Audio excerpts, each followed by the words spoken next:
The following program is rated G. It is suitable for all audiences.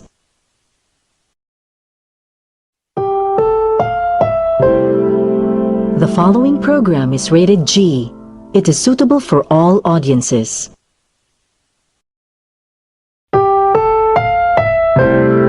Ang susunod na programa ay rated G. Ito ay pwede sa lahat ng manonood. Ang susunod na programa ay rated G. Ito ay pwede sa lahat ng manonood. Ang susunod na programa ay rated G. Ito ay pwede sa lahat ng manonood. Ang susunod na programa ay rated G. Ito ay pwede sa lahat ng manonood. This program is rated PG. It contains themes and scenes which may not be suitable for very young audiences. Parental guidance is advised.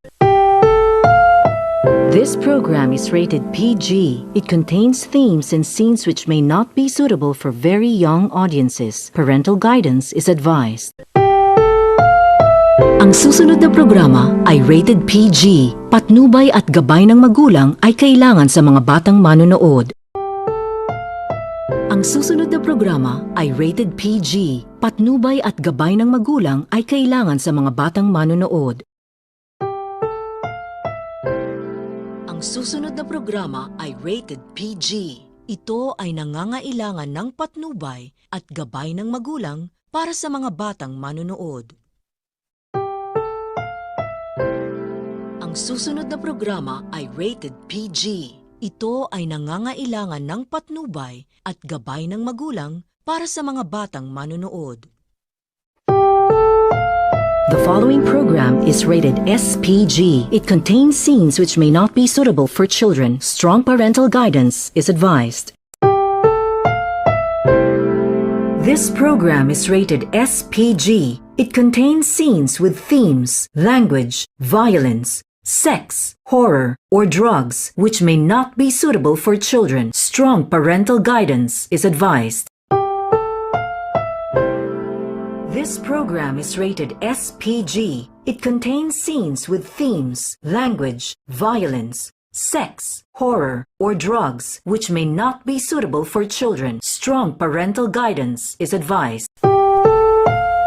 Ang susunod na programa ay rated SPG. Striktong patnubay at gabay ng magulang ay kailangan. May mga eksenang hindi bagay sa mga bata. Ang susunod na programa ay rated SPG. Ito ay nangangailangan ng striktong patnubay at gabay ng magulang dahil sa mga sensitibong tema at eksena na hindi angkop sa mga bata. Ang programang ito ay rated SPG. Striktong patnubay at gabay ng magulang ang kailangan. Maaaring may masiselang tema, lengguwahe, karahasan, sexual, horror o droga na hindi angkop sa mga bata. Ang programang ito ay rated SPG. Striktong patnubay at gabay ng magulang ang kailangan. Maaaring may masiselang tema, lengguwahe, karahasan, sexual, horror o droga na hindi angkop sa mga bata.